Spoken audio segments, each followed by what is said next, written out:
Bienvenue dans l'émission Exile-toi chez Exiliote, l'émission où tu t'exiles du quotidien pour te détendre. Tiens, d'ailleurs, c'est le nouvel an, alors bonne année à tous. Ça va bien, alors les fêtes se sont bien passées. T'as plus de sous dans ton portefeuille. Oh. Sache que mon émission est 100% gratuite. Alors, aujourd'hui on va parler de Madeline, une petite fille de 7 ans. C'est une héroïne de mon enfance, alors on va voir tout ce qui est bien chez ce personnage et tout ce qui n'est pas bien, du meilleur au pire. Il m'a été très difficile de faire cette vidéo car je suis très fan de Madeline. En parler en mal, oh mon dieu. Accrochez-vous, ça va décoiffer.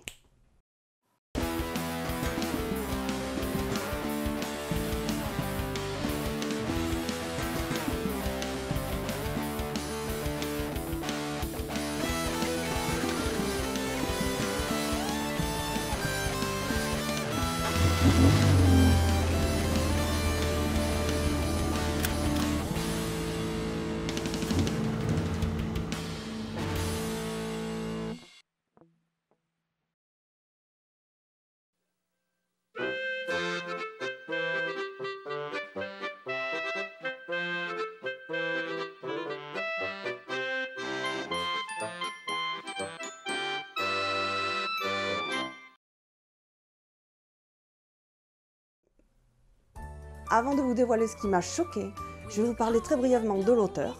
Ensuite, tout ce qu'il y a de bien, le meilleur de Madeline, tout ce que j'ai aimé chez Madeline, que ce soit le personnage ou que ce soit la série. Et ce que j'ai le moins aimé chez Madeline, tout ce qui m'a choqué. Oh mon dieu, que s'est-il passé, que s'est-il passé? Ah, notre bonne vieille Madeline, hein. C'est le cas de le dire parce qu'elle ne date pas d'hier, notre petite Madeline, eh oui. Son auteur d'ailleurs est né en 1896. C'est Ludwig Bemelmans. C'est un Autrichien qui est peintre, auteur et aussi illustrateur pour enfants. Il a déménagé en Amérique en 1914 et c'est en 1939 qu'il sort sa première BD éponyme de Madeline, qui a été adaptée au cinéma en 1952, d'après YouTube, à vérifier. Donc cet auteur a fait plusieurs bandes dessinées sur Madeline. Notre histoire se passe donc à Paris, dans les années où l'auteur a écrit, je suppose, il n'a pas précisé la date. C'est donc l'histoire d'une petite fille orpheline qui vit dans un pensionnat catholique avec 11 autres petites filles. Leur tutrice, leur éducatrice même on peut dire, est une nonne du nom de Miss Clavel. Pourquoi pas Sœur Clavel, je ne sais pas. Déjà dès la bande dessinée, elles sont toujours en rang bien droit, qu'il fasse nuit ou que le soleil luit, même en mangeant, toujours en rang bien droit et même en se brossant les dents et en se couchant. Madeline est peut-être la plus petite de toutes les filles du pensionnat, mais c'est aussi la plus intelligente, la plus casse-cou et la plus fofolle et la plus joyeuse. Il y a eu également un film dessus, d'ailleurs. Contrairement à certains héros de jeux vidéo ou mangas adaptés au cinéma, Madeline a su garder son authenticité du départ. Car c'est son petit-fils qui a pris le flambeau, John Bemelmans Marciano. Bon, pour l'instant, on va rester en 1952. C'est l'année où le premier film, on peut dire un très très court métrage de 7 minutes, sorti sur Madeline. En fait, c'est Madeline, tu vois que c'est la plus courageuse, la plus intelligente, ce que tu veux. Elle n'a pas peur des tigres, elle n'a pas peur des souris. Contrairement aux femmes de l'époque qui hurler pour rien, soi-disant, pendant les films. Madeline, non, c'est tout le contraire. C'est pour ça aussi que j'apprécie beaucoup ce personnage. Et puis c'est sans compter sa joie de vivre, elle danse partout. Mais un jour, sa joie de vivre, ou plutôt un soir, sa joie de vivre va s'estomper, elle va tomber malade, une appendicite. Elle va d'ailleurs se la faire enlever. Oui, je sais, c'est un petit peu dur, hein. Pour des enfants, un sujet comme ça, je dois vous l'avouer. Après l'opération, et ce, malgré les quelques pleurs du début, peu cher, Madeline s'en est sortie grâce à son courage, et à la fin, elle a eu une belle cicatrice sur le ventre. D'ailleurs, les petites filles du pensionnat adorent tellement Madeline, elles veulent avoir aussi leur cicatrice, signe de son courage. Quand t'es petite, t'as plutôt tendance à imiter ta maman, ou à la limite ta grande sœur, si tu t'entends bien avec. Mais Madeline, elle sait être la plus petite, et comme c'est la plus intelligente, eh ben y a tout le monde qui veut faire comme elle. Chapeau ma grande, hein. Et ce court-métrage a été repris en 1989. Et un tout nouveau design est né, donc avec le petit-fils de Ludwig Bemmelmans, donc John Bemmelmans-Marchand, ainsi que son tout premier générique qui sera repris ensuite en 93 dans la série Madeline. Et il y a au moins 2 chansons par épisode. Et oui, ce dessin animé est aussi une comédie musicale. Et ces épisodes ne manquaient absolument pas d'aventure. Par exemple, tout à l'heure, on parlait un petit peu du cliché des petites filles ou des femmes. Par exemple, Madeline peut aussi avoir une morale féministe. Par exemple, dans Madeline et les pirates. J'aimerais y aller avec vous, si ça ne vous ennuie pas. Non, Madeline, c'est réservé aux matelots uniquement, pas aux petites filles fragiles. Mais monsieur le duc, les filles aiment autant la grande aventure que les garçons. D'ailleurs, c'est même elle qui commande. Je vais t'expliquer, viens. C'est d'ailleurs toujours à elle qu'on demande les solutions aux problèmes. Madeline, we must do something. We are being slaughtered. Pepito, I have a plan. On a, comme épisode vraiment sympathique, on a Madeline sauvée des eaux. En fait, elle fait le funambule sur le bord de la Seine. Et elle finit par tomber. Et elle se fait rattraper par un chien. En fait, c'était une chienne. On l'a su plus tard. On a Madeline aussi, que je me rappelle plus du nom de l'épisode. J'ai voulu les chercher avec ma grand-mère, celle qui a tous les dessins animés, mais j'ai pas trouvé le nom français de l'épisode. C'est Madeline and the Gypsies. C'est tiré des premières bandes dessinées de Ludwig Bemmelmans. En fait, c'est Madeline qui va faire partie d'une troupe de cirque et qui va remplacer avec Pepito le lion qui a la grippe. Ils font quelques tournées d'ailleurs avec eux, avec les tziganes. Quelles que soient les aventures qu'ils font, leur famille et leurs amis leur manquent énormément. Pour les amis des bêtes, Madeline étant un dessin animé pour enfants, et aussi parce qu'à l'époque de l'auteur Ludwig Bemmelmans, la souffrance animale n'était pas ou peu connue, nous en parlerons pas ici mais plus tard dans la vidéo. Car comme nous le voyons ici, les animaux sont représentés, par la vision de l'auteur, comme étant bien traités. Merci de votre compréhension. On a Madeline qui visite le Louvre. Elle rencontre un peintre qui faisait de la peinture et puis elle décide de se mettre à la peinture et le peintre en question sera son professeur. Un jour, elle fait une magnifique peinture et elle va être exposée au Louvre. Morale de l'histoire, il faut persévérer pour arriver à ses fins et réaliser ses rêves. Ensuite, on a l'étoile de la chanson, la petite chienne de tout à l'heure, va devenir une star de la chanson. Madeline est la fabrique de jouets. Madeline et ses copines, accompagnées de Miss Clavel, vont dans une fabrique de jouets. Elles ont d'ailleurs eu une petite poupée à leur effigie. Madeline tout à coup tombe. Décidément, celle-là, elle ne fait que tomber. Elle tombe sur le tapis roulant de la machine et elle va être mise en boîte comme si c'était une poupée. Ensuite, elle va être vendue à une petite fille malade. Et du coup, elle va faire semblant d'être sa poupée, elle va être sa meilleure amie. Et oui, car cette petite fille n'avait pas d'amis, la pauvre. Ensuite, elle s'en va et elle la laisse un peu... Mais à la fin, elle revient la voir, ayant vu qu'elle n'avait pas beaucoup d'amis, qu'elle n'avait pas du tout d'amis plutôt à part elle. Elle emmène donc toutes ses amies à faire un pique-nique avec elle, voilà. Donc, faites du bien autour de vous, c'est très important. On a vu le meilleur. Vous avez aimé le meilleur. Nous allons passer au pire maintenant. Lorsque nous regardons un dessin animé avec nos yeux d'adulte et notre mental d'adulte, vous savez ce que c'est, hein?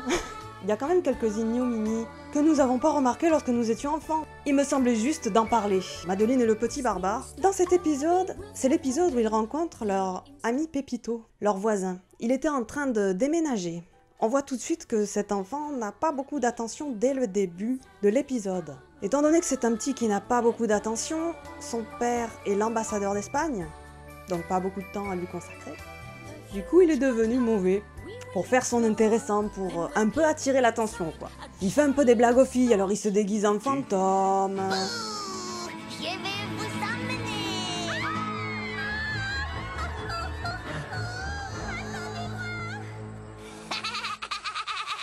C'est un petit peu une teigne, ce garçon. Un jour, il décide de les inviter afin qu'elles voient sa ménagerie. Sa ménagerie n'a rien de paradisiaque, car en effet, il torture les animaux. Je les capture dans mes filets, ayant fait mes esclaves après. Il leur donne ce qui n'est pas bon pour eux, à savoir des miettes et de l'eau salée. Les seuls moments où il les fait sortir de leur cage, c'est pour les faire tournoyer. Madeleine et ses amis, étant très choqués de ce qui se passe, décident de s'en aller. Ça suffit comme ça, Pépito. Et ta ménagerie ne nous épate pas parce que nous, on aime les animaux. Et donc Pépito, pour se rattraper, que va-t-il faire? Petit A, il va taper à la porte et s'excuser. Petit B, leur donner des fleurs quand il les voit. Petit C, ou petit 3, je sais pas pourquoi je fais ça avec mes mains si j'utilise des lettres, mais c'est pas grave. Petit C, il va se déguiser. Eh bien, c'est le petit C.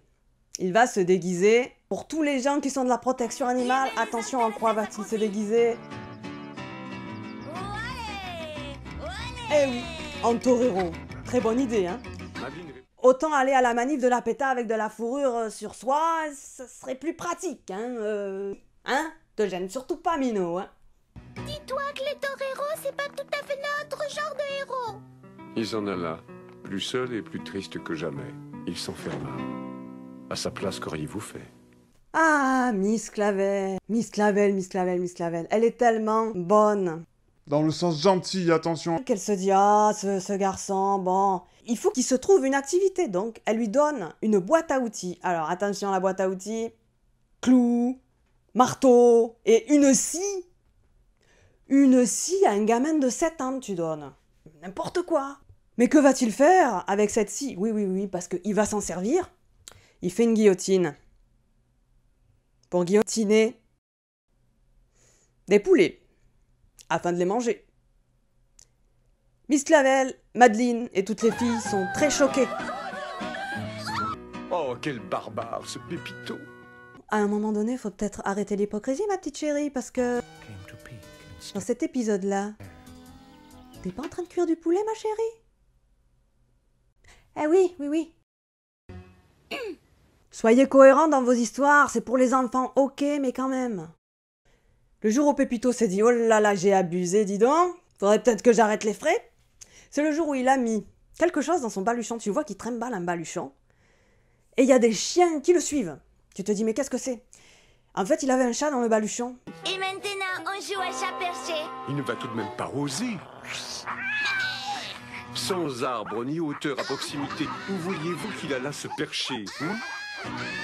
Le pauvre se mit à hurler. Rentrez chez vous, allez, la fête est finie. Pauvre petit Pépito. Madeleine lui dit « Alors ?» Madeleine, malade ou pas, il faut que quelqu'un ait le courage de te dire que c'est bien fait pour toi. Je sais, Madeleine. Il a d'ailleurs promis de ne plus jamais faire mal aux animaux. Feras-tu mal aux chauves-souris? Non. Ou aux petits chiens mignons? Non. D'ailleurs, Pépito a même décidé de devenir végétarien. Le petit barbare capable de manger de la viande crue était devenu végétarien. Qui l'eût cru? Comble pour quelqu'un qui aime les animaux. Que diriez-vous, petite, d'un tour au jardin zoologique? Ils vont au zoo. Ah!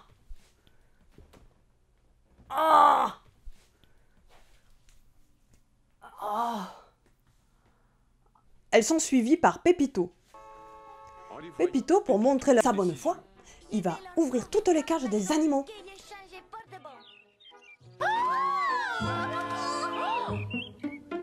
Les éléphants, les singes, tout. Il met tout dehors. Le renard rôdeur, le bouc odeur. Kangourou, renard, bouc, éléphant passent encore, mais tigre, c'est trop fort. Avant ce n'était pas assez, maintenant c'est trop, l'excès en tout est un défaut. Oh, Miss Clavel, mais...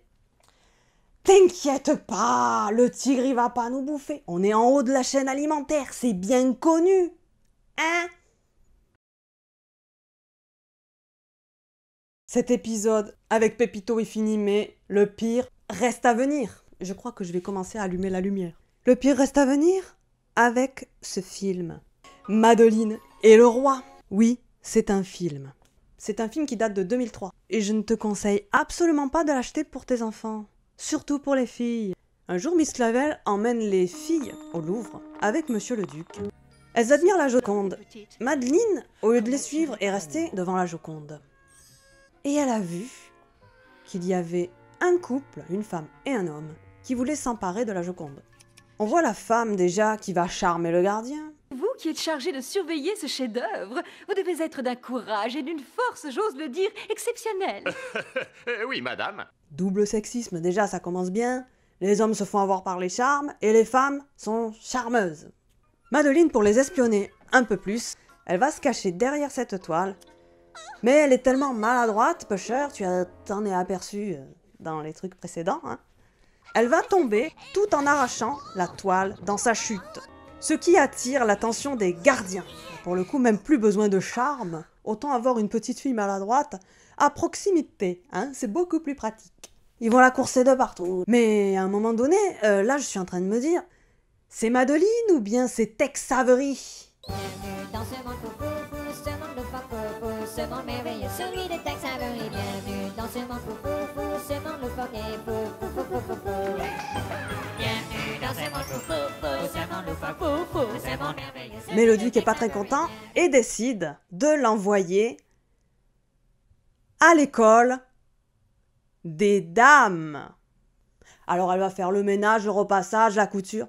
Mais non, même pas elle va faire ça. C'est encore pire que ça. Voici son éducation. Voyez-vous, une personne bien élevée ne contredit jamais un homme. Alors là, c'est complètement ridicule. Madeleine, une dame ne doit jamais donner son avis à moins qu'on ne le lui demande. Il y a aussi ça. Nous mangeons à l'anglaise, la meilleure cuisine du monde. Mais monsieur Henry... Madeleine, on ne discute pas. D'ailleurs, je suis sûre que si monsieur Henry l'affirme, c'est que c'est vrai. Voici ce que j'ai entendu. Madeleine, l'homme a parlé. La femme doit être d'accord avec l'homme, même s'il dit des bêtises. Même si c'est Hitler. Voilà, maintenant on sait plus quoi dire, voilà, hein. On n'assume plus, hein. Mesdemoiselles, veuillez répéter après moi. Excusez-moi, monsieur, je n'ai aucune idée sur le sujet. Dites-moi ce que vous en pensez. Pardonnez-moi, monsieur, je suis un sous-homme sans cerveau. C'est vous qui pensez pour moi. On a vu comment une dame devait penser. Maintenant, voici comment une dame doit se tenir. Une liste qui sert à rien, mais qui mérite tout de même attention. Une dame ne s'affale pas sur son siège. Une dame ne se sert pas elle-même. Une dame ne baisse pas la tête sur les marches. Une dame ne se précipite pas. Une dame ne pousse pas de hurlements. Les enfants, vous le saurez plus tard quand vous serez plus grands, hein? Et puis lorsque Madeleine leur pose des questions intelligentes... Pourquoi? Mais alors à quoi ça sert? On lui répond toujours des réponses du genre... Évite de poser des questions stupides. Je me demande parfois pourquoi je me donne tant de peine. Ah oui, crédible. Il y a aussi ça. Qu'est-ce qu'une dame fait alors? Rien dans la mesure du possible. Pourquoi t'es directrice alors? C'est pas rien ça. Eh bien...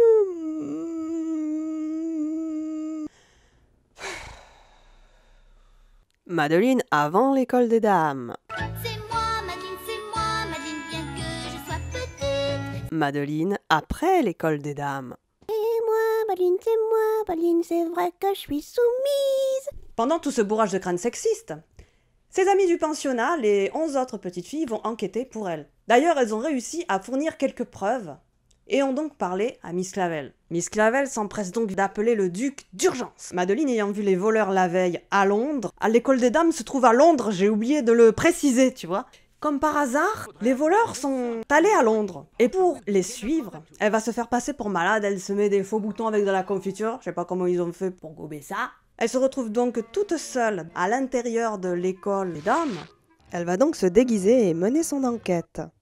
Elle décide donc de partir à leur poursuite, en taxi tout en chanson. Elle arrive à l'hôtel, elle va sur la cheminée pour écouter ce qu'ils disent. Et là, que vont-ils voler ? Ce sera à toi de créer une diversion à proximité du roi. Ensuite, on profite de la confusion pour s'emparer des joyaux. Les joyaux de la couronne, à la fameuse réception où le roi sera présent. C'est la tour de Londres, The Tower of London. C'est ici que sont gardés les célèbres joyaux de la couronne. Il faut intervenir.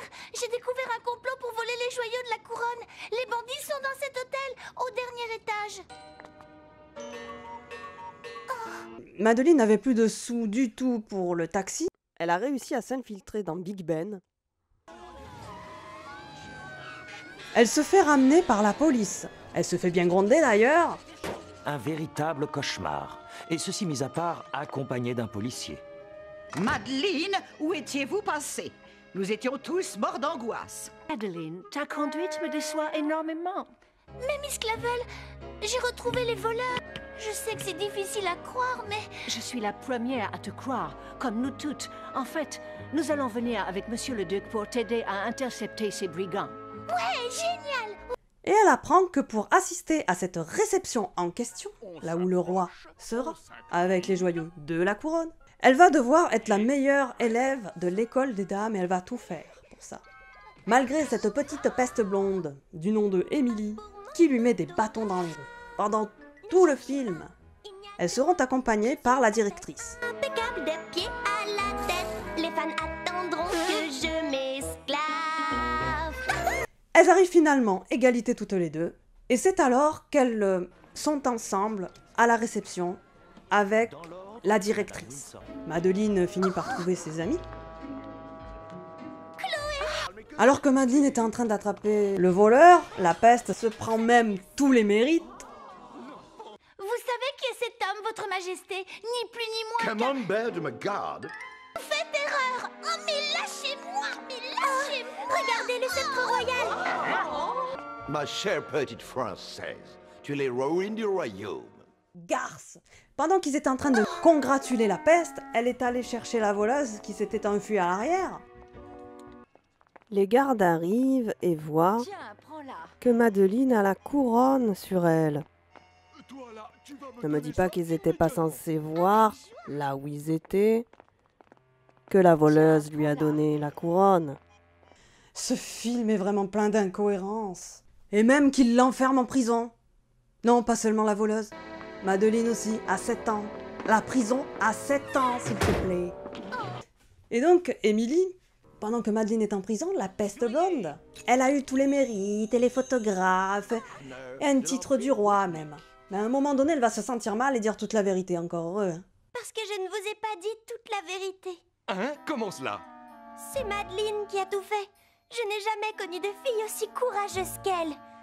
C'est elle qui a pris les voleurs, pas moi. Pas moi est incorrect. Une vraie dame parle-t-elle à la troisième personne? Pas Émilie. Alors, madame la directrice est choquée que Émilie parle d'elle à la troisième personne, alors que Émilie aurait pu la sortir de prison en disant la vérité depuis bien longtemps. C'est quoi exactement ses priorités d'éducation à la directrice? T'es pas un peu fada de toi? C'est Madeleine la seule et vraie star. Et je vais courir le dire au roi. Donc Madeleine est congratulée par le roi, etc. Je décerne le titre de Lady Madeleine, dame de la cour.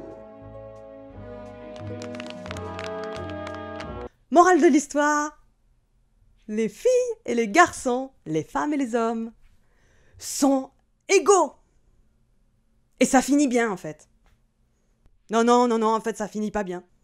Morale de l'histoire: écoutez bien la chanson. C'est bien beau les bonnes manières, mais avant les autres passent. Quoi qu'on dise ou quoi qu'on fasse, il faut toujours être sincère. Malgré tout, il faut savoir rester sincère et être soi-même. On s'est bouffé du sexisme pendant 1h10. Et toi, tu dis que l'important, c'est d'être sincère. La morale de l'histoire n'est absolument pas adaptée à l'histoire. Ça, c'était le pire de Madeleine. Voilà, vous avez vu tout le pire qu'il y a eu. Après, j'ai hésité à mettre un autre film qui s'appelle Madeleine à Paris, d'ailleurs, qui est dedans, normalement. Bon, là, normalement, c'est le volume 2. Mais en fait, à l'intérieur du volume 2, en fait, il y a le film qui s'appelle Madeleine à Paris. Je n'ai pas voulu le mettre là parce que j'ai trouvé que c'était hyper triste. J'en peux pas dire si c'est le pire ou le meilleur, d'ailleurs, parce que ça parle des enfants qui travaillent dans le milieu du textile, en fait. Comment ils sont maltraités, même quand ils marquent des petits mots, là, genre au secours, sur leurs petits chiffons, là, oh là là. Du coup, c'est pour ça que je sais pas s'il fallait le mettre dans le meilleur ou dans le pire. Et en plus de cela, je crois que la vidéo est assez longue comme ça. Donc, si tu veux le regarder par toi-même, tu regarderas s'il est en français ou pas, je vous le mettrai en lien dans la description. Madeleine est à la base un personnage qui est fort passionnant. On peut voir que c'est un personnage plein de courage, d'intelligence, de joie de vivre. Mais seulement voilà, quel dommage que Madeleine et le roi n'aient pas fait le travail. C'est pas fait par les auteurs principaux aussi, ceci explique cela. Mais je vous rassure tout de suite, mis à part celui-là, vous pouvez regarder tous les épisodes de Madeleine sans problème. Voilà, si vous avez des enfants. Ainsi se termine notre histoire. Merci et au revoir.